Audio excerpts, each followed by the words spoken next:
আপনি কি জানেন একজন গর্ভবতী মা যখন রমজান মাসে মনের গভীর থেকে আল্লাহর কাছে দোয়া করেন, সেই দোয়া শুধু তার নিজের জন্য নয়, তার গর্ভের সন্তানের ভবিষ্যৎ ঈমানের জন্যও পৌঁছে যায়। আসসালামু আলাইকুম আপু, ভালো আছেন তো? আপনাকে আমাদের নূর শেল চ্যানেলে আন্তরিকভাবে স্বাগত জানাই, যেখানে একজন মুসলিম বোনের মনের কথাগুলোই বলা হয়। আজকের ভিডিওটি তাদের জন্য যারা গর্ভাবস্থায় রমজান কাটাচ্ছেন এবং মনে মনে ভাবছেন, আমি কি রোজা রাখতে পারবো? আমার না রাখলে কি ক্ষতি হবে? আমার সন্তান কি ইসলামের আলোয় বড় হবে? এই প্রশ্নের উত্তর আজ আপনি পাবেন, এবং সাথে পাবেন এমন 7টি আমল যেগুলো গর্ভাবস্থাতেও সহজে করা যায় এবং যার প্রভাব পড়ে সরাসরি আপনার শিশুর আত্মায়। সম্পূর্ণ ভিডিওটি মনোযোগ দিয়ে দেখুন, প্রতিটি শব্দ আপনার জন্যই।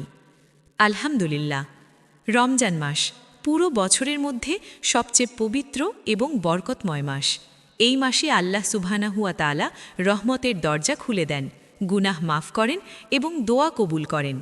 কিন্তু একজন গর্ভবতী মায়ের জন্য রমজান আসে একটু ভিন্নভাবে। একদিকে ইবাদতের আগ্রহ, অন্যদিকে শরীরের সীমাবদ্ধতা। অনেক মা মনে করেন, আমি রোজা রাখতে পারছি না, আমি কি রমজানের ফজিলত থেকে বঞ্চিত হয়ে যাব? না বোন, একদমই না। ইসলাম একটি সহজ ও পরিপূর্ণ দিন। গর্ভবতী মায়ের জন্য আল্লাহ বিশেষ ছাড় রেখেছেন এবং তার পাশাপাশি এমন আমল রেখেছেন যেগুলো তার ও তার অনাগত শিশুর উভয়ের জন্যই অফুরন্ত সওয়াবের কারণ হয়। আজকের এই ভিডিওতে আমরা আলোচনা করব রমজানে গর্ভবতী মায়েদের জন্য 7টি সিক্রেট আমল। এই আমলগুলো শুধু মায়ের ঈমান মজবুত করে না, বরং গর্ভের শিশুর মানসিক ও আত্মিক বিকাশেও গভীর প্রভাব ফেলে। একটু থামুন, যারা এখনও আমাদের চ্যানেলটি সাবস্ক্রাইব করেননি, এক্ষুনি সাবস্ক্রাইব বাটনে ক্লিক করুন এবং বেল আইকনটি চালু করে রাখুন।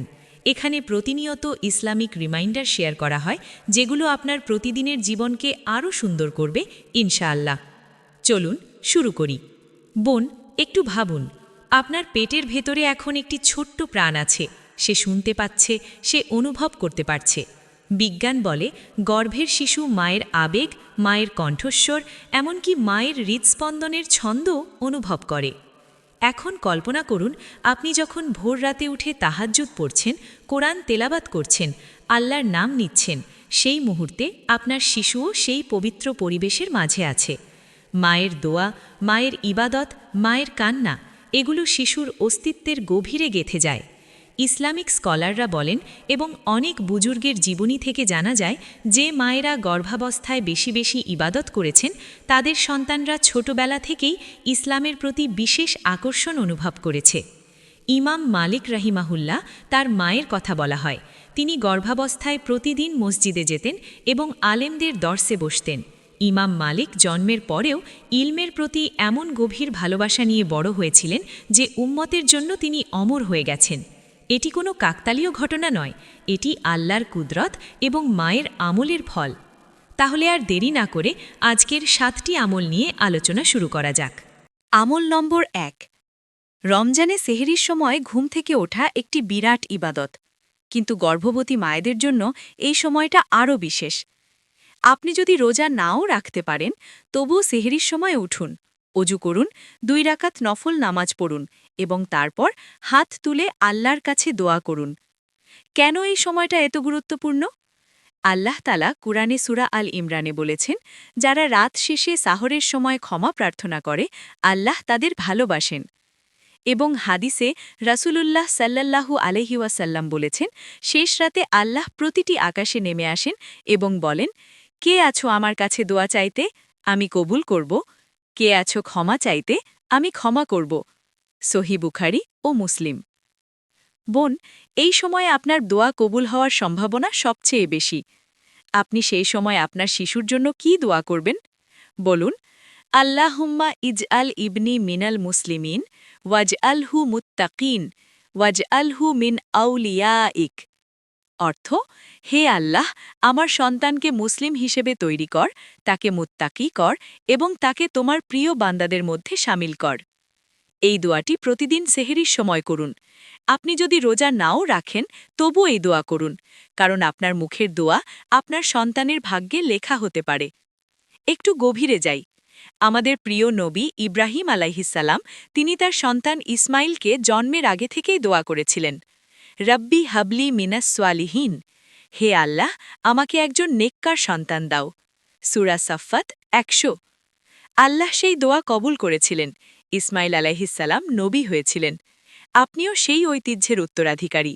আপনার দোয়া শক্তিশালী, ব্যবহার করুন। আমল নম্বর ২। রমজান মাস হল কুরআনের মাস। আল্লাহ তাআলা বলেছেন, শাহরু রমাদান আল্লাজি উংজিরা ফিহিল কুরআন, অর্থ রমজান মাস হল সেই মাস যে মাসে কুরআন নাজিল হয়েছিল। সূরা বাকারা ১৮৫। এই মাসে কুরআন তেলাওয়াতের ফজিলত বহুগুণ বেশি, কিন্তু গর্ভবতী মায়েদের জন্য কুরআন তেলাওয়াতের আরেকটি বিশেষ দিক আছে। গবেষণায় দেখা গেছে গর্ভের শিশু মায়ের কণ্ঠস্বর সবচেয়ে বেশি চেনে।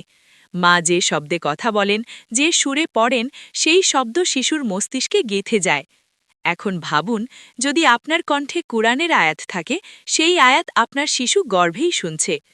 অনেক ইসলামিক স্কলার বলেছেন, গর্ভে থাকাকালীন কুরআন শোনা শিশুর আত্মার উপর প্রভাব ফেলে। এই প্রভাব জন্মের পরেও থাকে।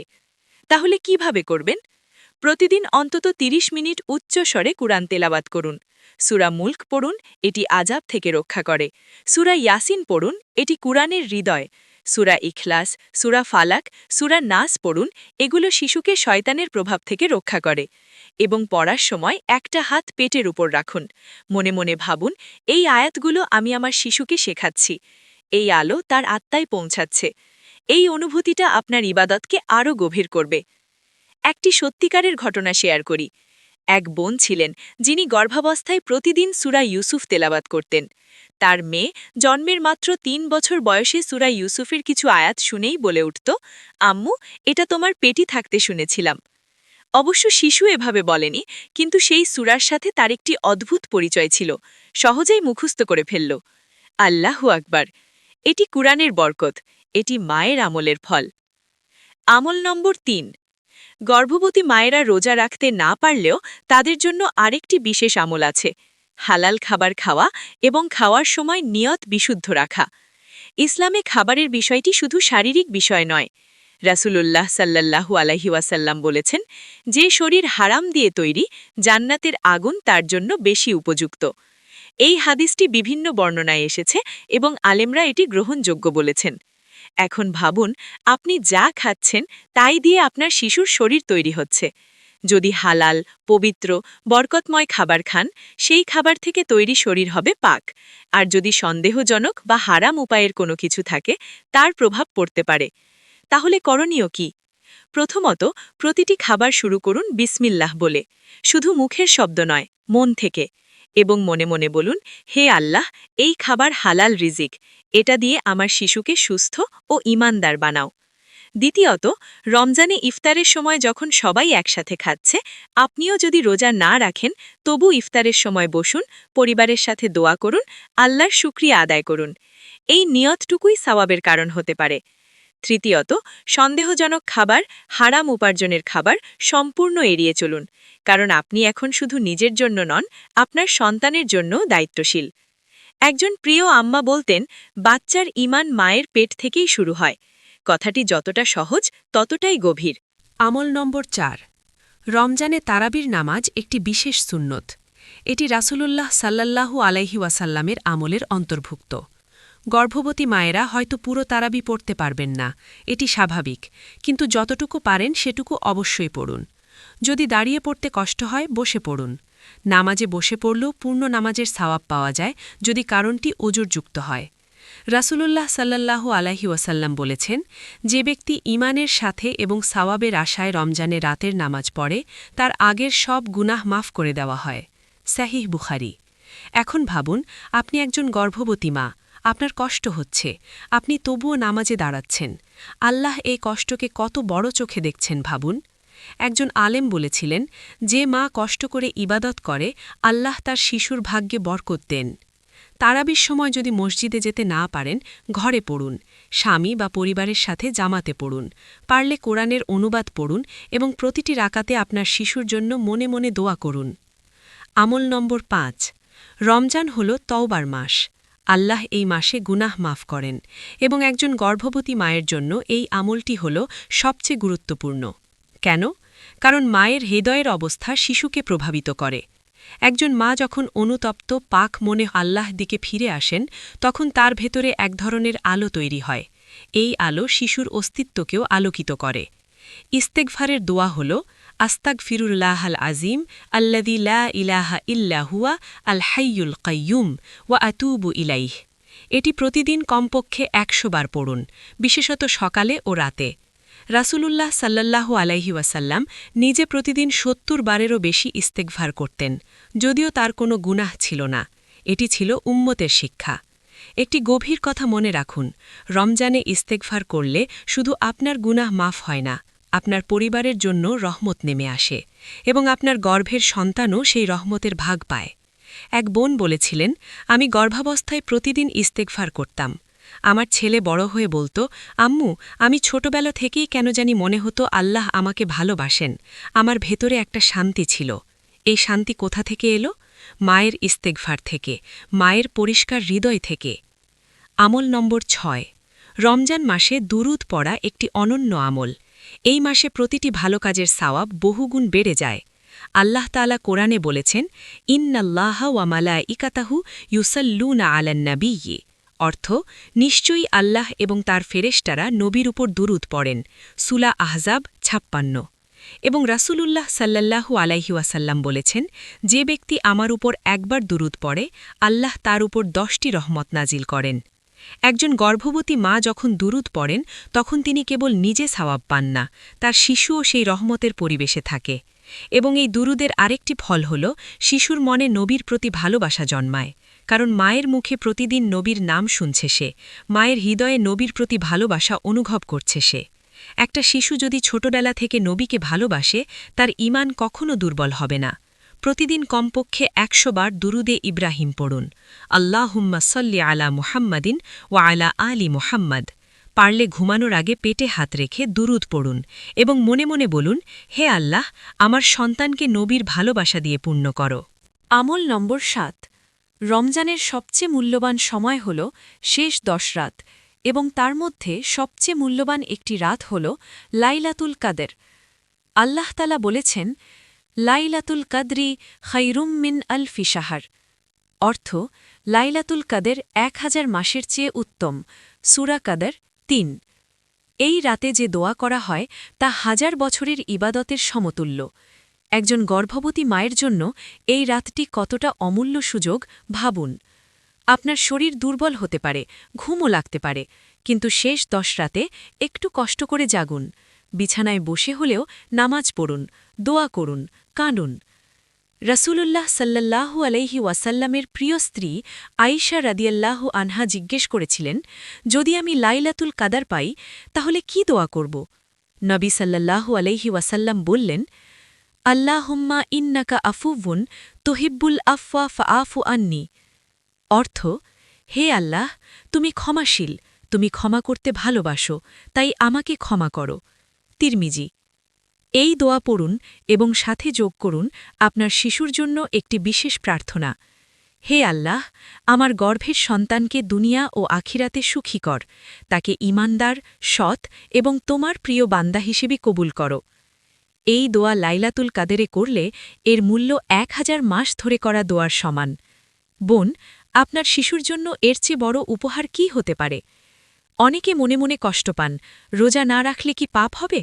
না, ইসলাম স্পষ্টভাবে বলেছে, গর্ভবতী মহিলা এবং দুধ পান করানো মা, এনারা যদি নিজেদের বা সন্তানের ক্ষতির আশঙ্কা করেন, তাহলে রোজা না রাখার অনুমতি আছে। তবে পরে এই রোজাগুলো কাজা করতে হবে। ফিদিয়া দেওয়ার বিষয়ে আলেমদের মধ্যে মতভেদ আছে, তাই স্থানীয় বিশ্বস্ত আলেমের সাথে পরামর্শ করুন। মূল কথা হল, রোজা না রাখলেও আপনি অন্য আমলের মাধ্যমে রমজানের ফজিলত পেতে পারেন। আল্লাহ নিয়ত দেখেন। রাসূলুল্লাহ সাল্লাল্লাহু আলাইহি ওয়াসাল্লাম বলেছেন, ইন্নামাল আমালু বিন্নিয়াত। সকল আমলের ফলাফল নির্ভর করে নিয়তের উপর। সাহিহ বুখারী। আপনার নিয়ত পরিষ্কার রাখুন, আল্লাহ বাকিটা দেখবেন। এই ৭টি আমলের বাইরেও কিছু ছোট ছোট অভ্যেস আছে যেগুলো আপনার শিশুর ঈমানের ভিত্তি তৈরি করতে পারে। প্রথম টিপস, বাড়িতে সবসময় কুরআনের তেলাওয়াত বা নাশিদ চালু রাখুন। টেলিভিশনের আওয়াজ কমিয়ে আল্লাহের কালামের আওয়াজ বাড়ান। দ্বিতীয় টিপস, রাগ নিয়ন্ত্রণ করুন। গর্ভের শিশু মায়ের আবেগ অনুভব করে। মায়ের রাগ, উদ্বেগ, ভয় এগুলো হরমোনের মাধ্যমে শিশুর কাছে পৌঁছায়। তাই রাগ হলে আউযুবিল্লাহি মিনাশ শাইতানির রজিম বলুন। তৃতীয় টিপস, ইসলামিক মহিলাদের গল্প পড়ুন। মরিয়ম আলাইহিসসালামের গল্প, খাদিজা রাদিয়াল্লাহু আনহার গল্প, ফাতিমা রাদিয়াল্লাহু আনহার গল্প। এই মহান নারীদের জীবন থেকে অনুপ্রেরণা নিন। চতুর্থ টিপস, স্বামীর সাথে ইসলামিক কথা বলুন। পরিবারের পরিবেশ যত ইসলামিক হবে, শিশু তত ভালো পরিবেশে আসবে। পঞ্চম টিপস, প্রতিদিন ঘুমানোর আগে আয়াতুল কুরসি ৩ কুল পড়ুন। এটি ঘরকে শয়তানের প্রভাব থেকে রক্ষা করে। একজন বোনের কথা মনে পড়ছে। তিনি গর্ভাবস্থায় অনেক কঠিন সময়ের মধ্য দিয়ে গেছেন। স্বামী প্রবাসে, একা, শরীর দুর্বল, রোজা রাখতে পারছেন না। মনে হচ্ছিল যেন রমজানটা তার জন্য নয়। একদিন এক বৃদ্ধা বললেন, মা, তুমি যে কষ্টে আছো এটাও ইবাদত। একজন মায়ের কষ্ট আল্লাহর কাছে খুব দামি। তুমি দোয়া করো, আল্লাহ শুনছেন। সেই রাতে তিনি কাঁদলেন, পেটে হাত রেখে বললেন, হে আল্লাহ, আমি তোমার কাছে চাইছি, এই সন্তানকে তোমার পথে রাখো। সেই মেয়ে আজ বড় হয়েছে। ছোটবেলা থেকেই নামাজ পড়ত বিনা বলে, কুরআন পড়তে আগ্রহী ছিল। সে মাকে একদিন বলল, আম্মু, আমি কেন জানি মনে করি আল্লাহ আমাকে ভালোবাসেন। এই অনুভূতি কোথা থেকে এলো? মায়ের একটি রাতের কান্না থেকে, মায়ের একটি মুহূর্তের দোয়া থেকে। বোন, আপনার দোয়া কখনো বৃথা যায় না।